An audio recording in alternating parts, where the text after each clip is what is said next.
Hello, Eddie Forman. Freddy K, how are you? Very good. We got your video going there, my friend? I believe so. Okay, we're good. We're good. All right, here we are. I mean, we know each other for a zillion years, probably. Long time. I mean, when did you start playing, Ed? Start playing accordion or start playing in my band? Start with the band, really. What year did you start? 1968. 1968. I started in 1965. I mean, obviously, we've been involved for a long time. Do you remember your original players in your band? I do. John Nowak. Jim Cody. Lenny Kokoski. Wow. And what are they doing now, some of those guys? Are they still... Well, Lenny plays a little bit. Jim Cody plays with a kind of a country band. And I think that's about it. Yeah, I mean, when I started back in 1965, I started with a three-piece band. That's when I first started. And it was myself. I had a horn player, Eddie Forman, and I had the drummer was my cousin, Roman Rosinski. And I had actually four guys. I had Chris, Ed, I'm trying to think, Ed Pearson on the bass. So, I mean, it's been a long time. Some of those guys, unfortunately, two of them are not here no more. But it was an exciting time when we started the band and playing different places. Of course, we started with a lot of private affairs at the VFWs, the Elks Club, local picnics, that type of thing. And over the years, obviously, the band changed and we grew. We went from 4 guys to 5 guys, and then we wound up with 6 guys. And I know one of the guys that played me a long time. He's with you right now. That's right, Frankie. Frankie Kolodziejski.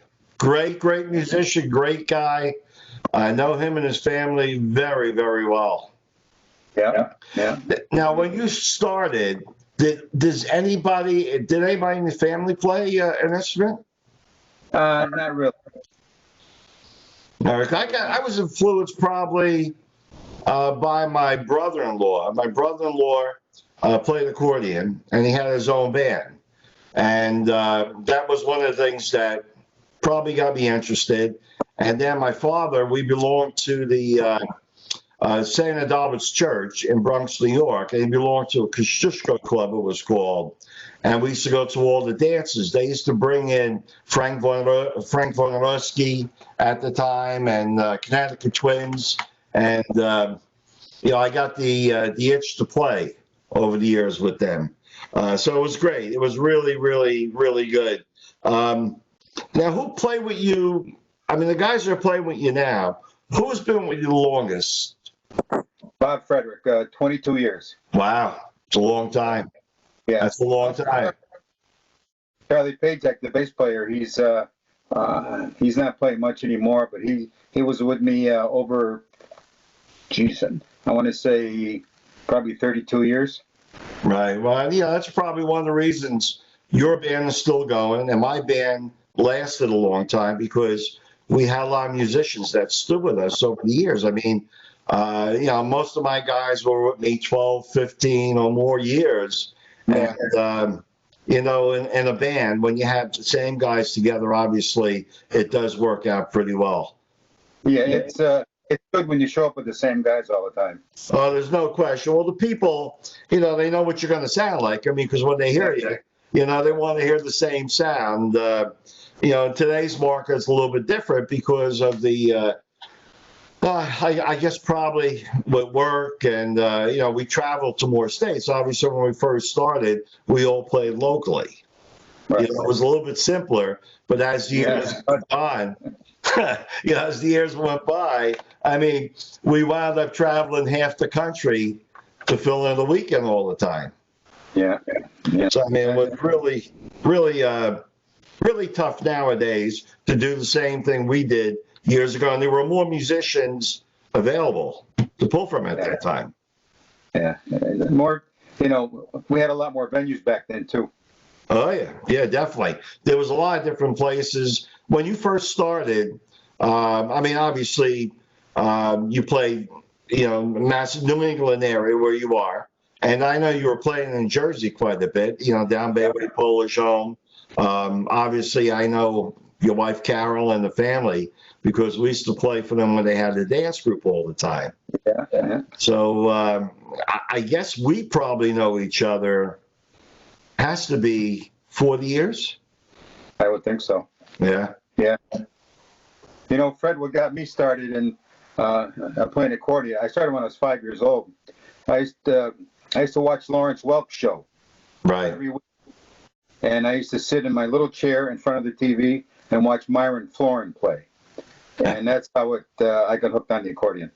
Yeah, when I started, again, my brother-in-law played, and he had a band, so that got me interested. And we used to go to polka dances with my father-in-law. But across the street from my father had a barbershop in New York City. Across the street from my father's barbershop, Bernie Witkowski had his music store.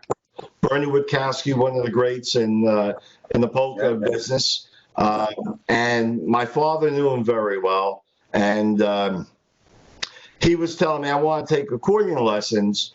So I took accordion lessons from Bernie Witkowski's cousin. His name was Walter Witkowski. And he was an accordion teacher. And I took lessons from him. And over the years, I got a lot of music from Bernie Witkowski when I was young, with all the polka charts that he had. At that time, there was a lot of charts that he did with his band and Connecticut Twins and Joe Rock and stuff. So I had a lot of music that I used to learn off of. And of course, Walter Witkowski, who was an amazing accordion player, he knew that I liked polkas. So when I started to play songs, basically he gave me polkas to play. He wrote out a song, polka. Instead of Mary Had a Little Lamb, that type of thing, he would write a polka, So I really got hooked into it. And Bernie Witkowski, I remember seeing him, and he was just a tremendous, tremendous musician. And a character, too. I mean, Bernie was a character, but he was one of the best. Yeah. And, over the years, how many states did you actually play? Do you remember? I was thinking about that the other day, and I want to say at least, probably 15, 16 states. Yeah. I was looking back over the years when we played, and I think we did, if I'm not mistaken, it was 14 states that we played. I mean, obviously, when we first started, there was a lot more venues. You didn't have to travel as far. And over the years, to fill up a weekend, you had to travel umpteen miles everywhere to do it. Now, does any particular moment stand out over the years when you played? Well, there's a few. My favorite place, probably, I would say my favorite place to play was Dover. Dover, Polanka. I loved that place, It was a 6-hour gig. It was long, but I didn't care, And I liked the atmosphere. It was all family. There's a picnic every Sunday. It didn't matter who played. The place was full. And we had a good time. And I was fortunate enough to meet my lovely wife there in Dover. And that's how we met. And, we went down to Jersey, and we played the circuit like, do you remember Joe and Josie Gola? Oh, yeah, sure. Well, they used to host us at their house. They have a, and then, and Carol's family didn't live probably half a mile away. So we made it over there, and they hosted us a lot, and they fed us, and it was just a nice atmosphere. Playing back in the 70s and 80s is more families, a lot of kids. Yeah. But they all came with their parents, Right. But, probably one of the strangest jobs. A friend of my family, he moved to Utah, and he flew us out there to play his anniversary party. Huh? And which was pretty neat. Oh yeah. And that was on a Friday, and we flew back Saturday morning, and we played Bayway Saturday night. Wow, that's a long way to go. I tell you, Yeah. That's a long way. My brother-in-law Joe, he had the bus with him, so he dropped us off and picked, Yeah. So Yeah, we probably did a lot of things similar because I met my wife at Dover too, a polite guy. Oh, you did? I met her at a Happy Louie dance. Yeah. And I used to play in Dover too because they used to do, they would take a local band, they would take an out-of-state band. And, I played there many times. I knew Johnny Stavins, who owned it. And when I was younger and just starting the band, I filled in with Johnny many times. Johnny would call me out, Fred, I need an accordion player. And I would work with Johnny at different jobs, in the Jersey area. But Dover Polanco was a place, if I wasn't playing, we always went. Yeah, I met my wife up there at a Louie dance. And a lot of good memories with Dover Polanco, with all the bands and all the people that came up there. And I used to run a thing up there for the IPA, a fundraiser with the new brass. And we would do it every year, and we would have it in the month of January. And even in the month of January, we would have 400 to 500 people that would come out, even if it was snowing. I mean, it was amazing the amount of people used to come out all the time to the dances over there. Yeah, right. But a great place, Wasn't too easy either. No. But, you played the whole circuit like I did in Jersey. We had the Bayway Polish Home, which was a place we all played. Did you ever play Starlight Ballroom in Linden? Yep. Yeah. How about the Journey Mill Inn? Remember? Journey Mill Inn. There's another one. And it was Skibbeck Brothers ran a dance too in Sayreville place. Okay. I'm trying to think of the name of that place too, but it was a lounge, a small lounge, and they used to run polkas there maybe once a month, basically. And another place that ran a lot in Jersey was the Eclipse Lounge, and that was on Route 9 in Sayreville. And that was a good place too for polkas. But I remember playing jobs where I would play up in Dover. I would be done up in Dover because if I played with another band, they would be always the band that would finish. I would get out of Dover, drive straight down, and play Starlight Lounge, and we would play that from 10 to 1 in the morning, and that was on a Sunday night. So it was a tough times. Obviously, being a lot younger, it was easier. Nowadays, I'm not sure. But Bayway used to run 9 to 1:30 back in the day too. That's exactly right. They used to run to 9 to 1:30, and actually, Starlight was later. They ran a little bit later.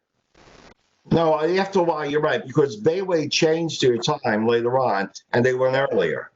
And then Starlight finished up at 1 o'clock over there. But the crowds that used to come out to Bayway were amazing. I mean, whoever played there, you can count on basically a pretty full house all the time. Oh, yeah. Remember a place called the Polish Falcon Camp in Somerville?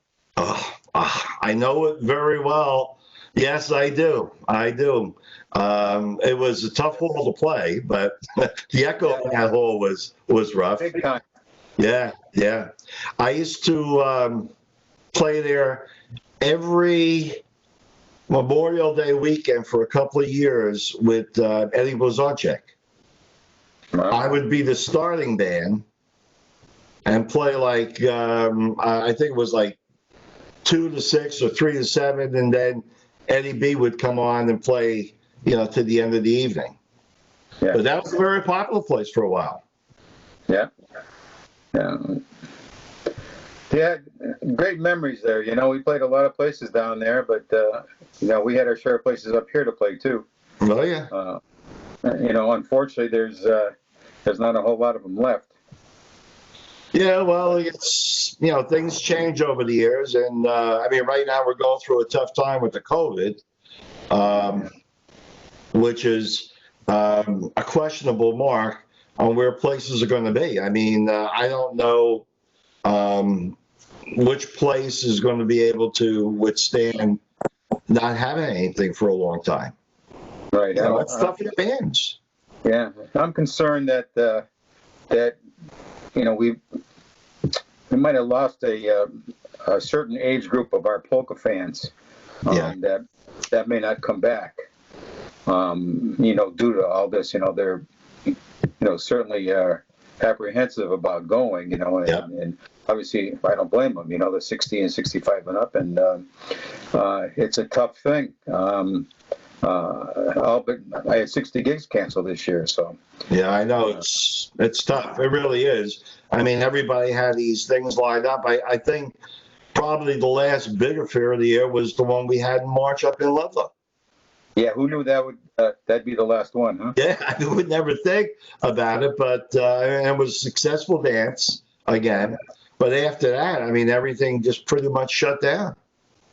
Everything, yeah. So are you getting some calls into next year by some places? Yeah, not many yet.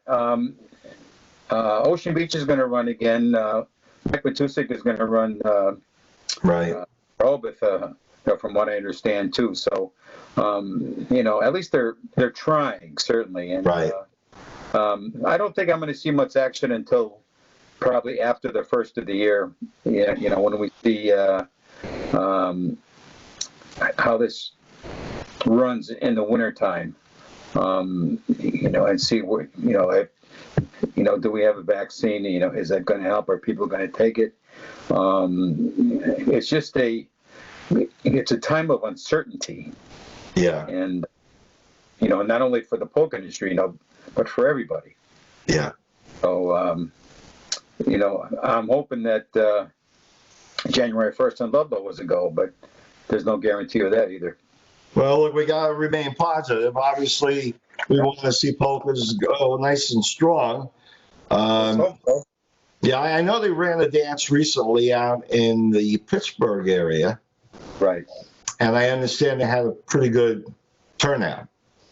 It was I think it was an outside venue, which always helps. But, we just have to see where it goes. We don't know where it's going to be. Obviously, we hope for the best, and we want everybody to stay well. And, we want the bands to come back and give us some good polka music. Yeah. Well, we're not giving up. We're just, we're just praying and that everything is going to return to some sense of normalcy. Sure. Let's go back to some of the memories that we had on the good side. Who was your, I would say, polka hero? Everybody has a polka hero when you start to play. Yeah, well, I had a mentor, who was Happy Louie. And, right. We had a good relationship. We didn't live that far apart. So we used to get together once in a while, and I would, and we talk about a lot of things. Right. Certainly everybody's hero was Eddie Forman, in my mind, and Marion Lush. And, I grew up listening to Al Soika, to Eddie Forman, to Marion Lush. Right. And there was a local guy here called Chet Gavran. He made a great album. And When I was a kid, every Christmas, we'd go to my grandfather's house, and we would play that album over and over and over again, and it was great. I mean, fantastic memories. I recorded a couple of his songs, the Chet Garvin, but it was such a great memory. Every Christmas we lived that. Yeah, we had some great bands in New England years ago.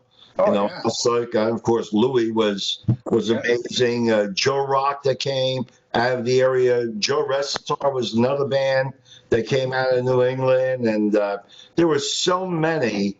I remember following Connecticut Twins because they used to play in. I lived in the Bronx in New York City, and they would play a lot down in my area. And I remember they played a place called The Ramp, and it was in Yonkers, New York. The place held 500 people. When you would go there, the place would be filled, and there'd be a couple of hundred people outside still trying to get in. It was amazing. They were like a rock star when they would come, and the people would just come out, and they were amazing, amazing band. I mean, obviously the tempo was a little bit different then, but they were so professional and so good. It was really an experience to see a band, like the Connecticut Twins. And they were probably one of the big guys years ago. I mean, they were known everywhere. Yeah. Those guys used to play 5 and 6 nights a week, too. Yeah. Yeah. I have a reel-to-reel tape of the Connecticut Twins playing American music. Right. That somebody, and it was phenomenal. It was just phenomenal. They were great musicians. Oh, unbelievable. Yeah. It's amazing. I mean, a lot of people, when we talk to people who are not in the polka business, and we tell them we play polkas, they don't realize most of us can play pretty good American stuff too. Absolutely. Yeah. Yeah, I mean, because we all grew up and we started off playing local jobs and we had to play everything. So we played everything. Obviously, polkas was our forte that we wanted to be involved in. But, we all know the American stuff pretty well. And some of the American bands obviously couldn't play the polkas the way we play them. But we could play the American the way they played them. So exactly. Yeah. Especially for all. Yeah. You had to do that stuff, Oh yeah. But we enjoyed it too. Oh yeah. No, it was good. I mean, look, when you get started, it's a pleasure to go up there and just play, and especially when people respond to you and they come out and they're enjoying themselves. There is nothing better. There's nothing better, and it really is an experience. I mean, we've gone through many years. Obviously, we're not 20 years old anymore. And, sometimes I worry about my mind when I'm thinking, but the body says I'm not 20. I mean, it's we've been in the business a long time, and and to this day, you still enjoy it when you go up on that bandstand and people respond to you. There's no question about it. Yeah, absolutely. Yeah. That's why we do it. Oh yeah, definitely. And I mean, you guys have really been. It's so nice to hear you guys when I see you, whether I see you down in Florida or we see you up in Massachusetts. A lot of fun with you guys, and it brings back some great memories, because I remember a lot of jobs that we played and festivals like the Wildwood Polka Festival in New Jersey for Bernie Goydish. Yeah. And you would play it all the time. I would play it all the time. And I remember the one time, I think you just got done playing and I was going up, and Bernie Goydish was there. And I don't know if you remember what he said to us, but he turned to both of us and he says, "Someday both of you guys are going to be in the Hall of Fame." He turned around, and I thought Bernie just had too many drinks or something, But of course, we were young then, and you don't think much of it. But Bernie ran a great festival over there, and of course, it was a great experience for everybody. Because we used to hop from festival to festival to festival. And again, a lot of venues that I played, you played. Or venues you played, I played. I mean, we were always there through the years, and I miss some of that, but the memories are just tremendous about it. Getting back to Wildwood, a big thing for us at Wildwood was the pool parties. That's the best. Those are phenomenal. Carol used to put on such a good show with the pool parties, with the themes and all that kind of stuff. It was right. We had so much fun. It was just unbelievable. I really missed those days. Yeah, it really was because both of our bands, we played at the convention center, but we also played the lounge. What was that called? The Oceanic Lounge across from. Yep. Right, we played the Oceanic Lounge, and we also played pool parties. So when we went there, we played for 3-4 days. Yeah. Mr. Paul would do it. I would play, and I played for other people out of Pennsylvania. They would run a bus down. So every time we went to a Wildwood or to Ocean City, Maryland, we wound up playing 3-4 days. Because we enjoyed doing it, and the people knew us, and I think we gave them a real good time. Yeah, that's the best thing, when you get to perform and you see the people enjoying it so much. Yeah. There's no better feeling than that. That you're making something happy with what you like to do. It's just it's a great feeling, and that's why I kind of stuck with it for so long. Yeah. Well, and again, since we traveled, especially over the years when the jobs got farther apart because there were less places to play, and we had to travel more. When you got home after that weekend, you were just literally crawling. You were so tired. And, it took a couple days before you got your wind back. And next thing you know, you're back in the van heading out on the road for the following weekend. But it's always great memories. Look, there's a lot of stories we could probably both tell, at the jobs or being on the road. Some of them we can't tell. Some of them we can talk about.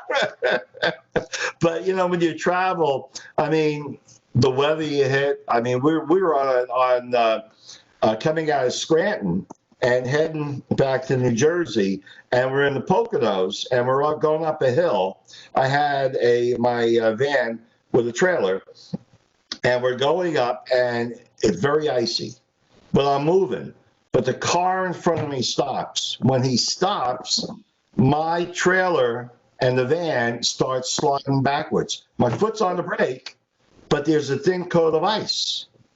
And I'm going back down the hill, and my guys, one guy panicked with me. I think Dave Rackus may have played with me then, and he was up, but my other guys were really trying to doze off. And Dave was yelling, Fred, we're going backwards. And the only I could think of doing, there was a big drop off, but there was a shoulder with gravel. And don't ask me how I did it, but I got back onto that gravel, and then the tires grabbed, and we stopped. But and we had to sit there for about 2.5 hours for the salt trucks to come through so we could make it up that hill after that. So, there's a lot of experience on the road. We've hit blizzards, I'm sure, and other things. And it's an experience. But again, it never takes away the enjoyment that you have doing this. Yeah.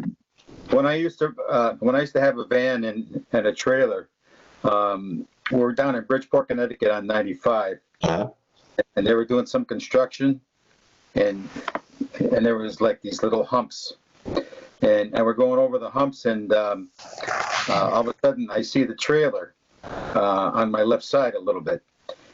It unhooked from the ball.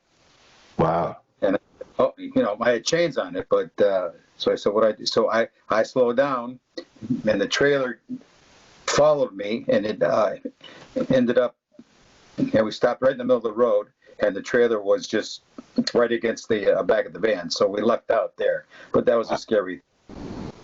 Yeah, well, that's scary things. I mean, that we have being on the road is very tough. I mean, you're driving late, you're playing a job 9 to 1, you pack up, it's 2 o'clock, 2:30, and then you're driving to another location or driving to a hotel, and it's everybody's exhausted. And I mean, we do it for the love of the music.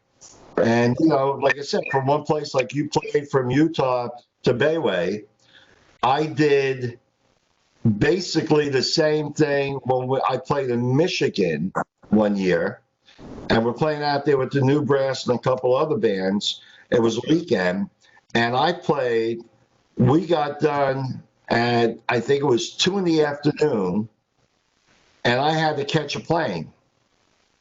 And I had to take the plane over to New Jersey because I was playing Bayway.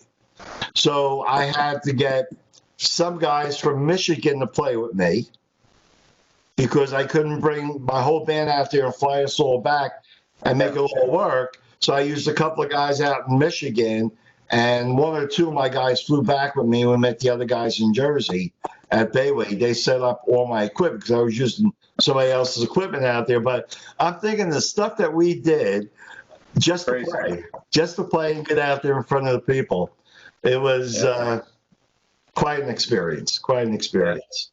Yeah, absolutely. Just we could talk for hours on gigs we played, on experiences, on the places we played. It's just a lifetime of memories. It is. And it's gone by very quick. I mean, you're still playing out there.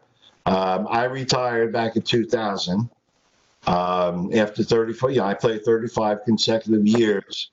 But I mean, the memories are there, and it never leaves you. You're always involved with it, and we always will be involved with it. We just hope all things come back bigger and better. But we'll see where it goes. But one thing we've had a tremendous amount of experience. We've met a lot of great people. We have more friends. The Polka people are more important to us than family in a sense.